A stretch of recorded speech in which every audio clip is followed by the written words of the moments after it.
So, hello everyone, this is me Shazan Ahmed, and you're watching my channel Shazan Ahmed Official. Today I'm gonna talk about the book summary of the book The Kite Runner by Khalid Hussaini. I hope that you must have read this book, or in case if you haven't read that book, so that's why I'm making the book summary on it.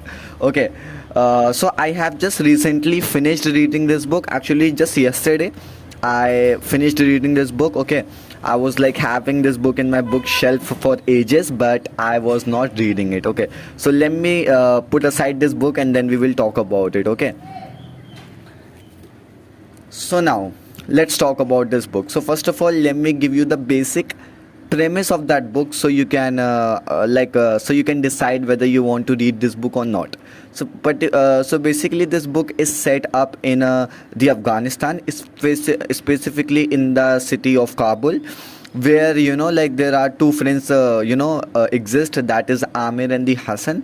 Okay, Amir is basically the Amir is basically the son of a rich farm. Amir is basically the son of a rich dad, and Hassan is basically the son of the servant, and that servant serves Amir's father, or he has been serving Amir's father, or even the grandfather of Amir. So he has been a very loyal servant, or he has been serving the family of Amir from a long period of time. Okay, so a lot of differences takes place between this Hassan and Amir, but despite all their differences, despite Amir is a Sunni, and Hassan is a Shia or a Hazara, still despite all these caste differences, all these monetary differences, these they both are like very good friends, or they are very passionate about watching movies, going on to the kite tournaments, and so on and so forth. Okay,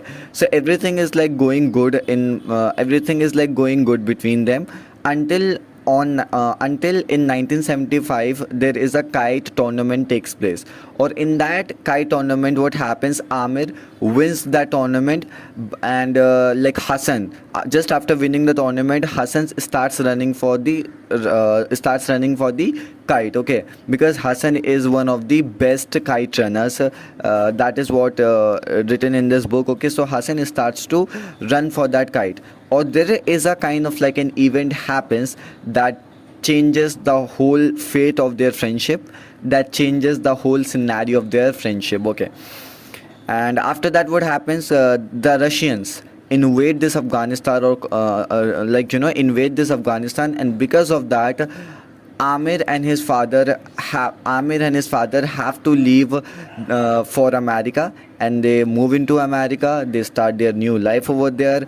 Amir becomes 20, 21, 22, 23, and he also becomes this English writer, you could say, and he starts to write the book. Over there he falls in love with a very beautiful, breathtaking a lady named Suraya Jan, and he marries to Suraya Jan, and he's like having a very whole new life altogether.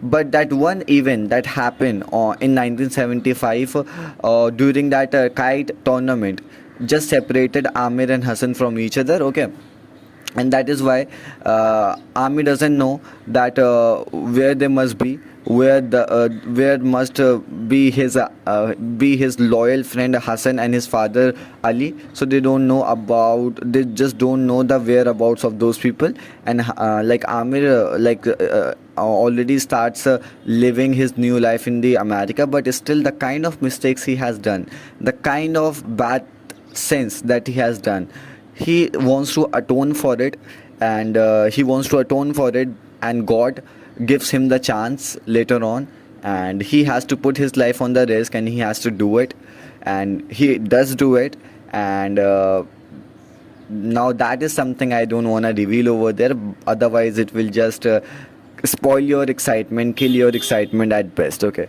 so for me, if you ask me, so I would say this book is quite interesting. I mean, in the beginning, yeah, I was like feeling very bored. I thought it would turn out to be very boring and all, you know that books like sometimes you don't love it and all, okay. But later on, like with each and every page, yeah, this book becomes more and more interesting, more and more captivating, more and more emotional, if you like. There are several scenes that you come across this movie that's like very hard hitting. It just kind of like hits your home, hits your heart, okay. And I think this is something that is a kind of like a quality that this author Khalid Hosseini have got. I mean, he's like a gifted writer, gifted author, I would say. He's like a natural author at best, because I have read him for the very first time.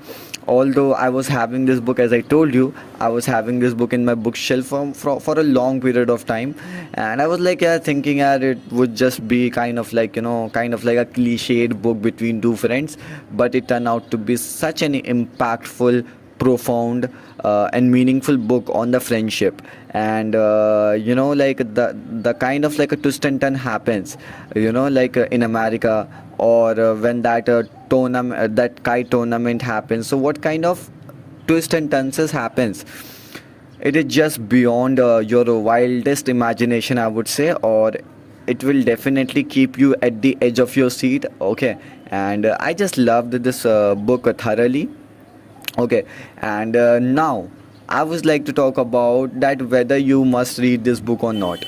If you ask me that whether you must read this book or not, so I think you must, because like this book will give you, will not only I mean entertain you, will not only grip you, or will not even just put you at the end of your you know, keep you at the edge of your seat.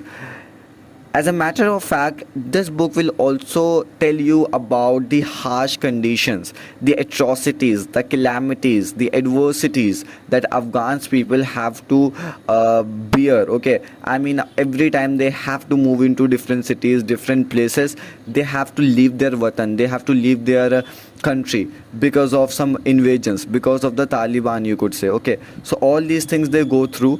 Or I would like to just give a salute to Khalid Hosseini for having such gutsy approach on this thing. I mean, he speaks bluntly and sharply about all these things. He is not afraid of anything. So he has got this balls, he has got this courage to talk about all such sensitive stuffs in such a cool and a calm manner, in such a cool and a calm manner that I am thoroughly inspired by him. I think what happens is like I have seen the authors, they try to refrain themselves from writing on any sensitive or emotional topic.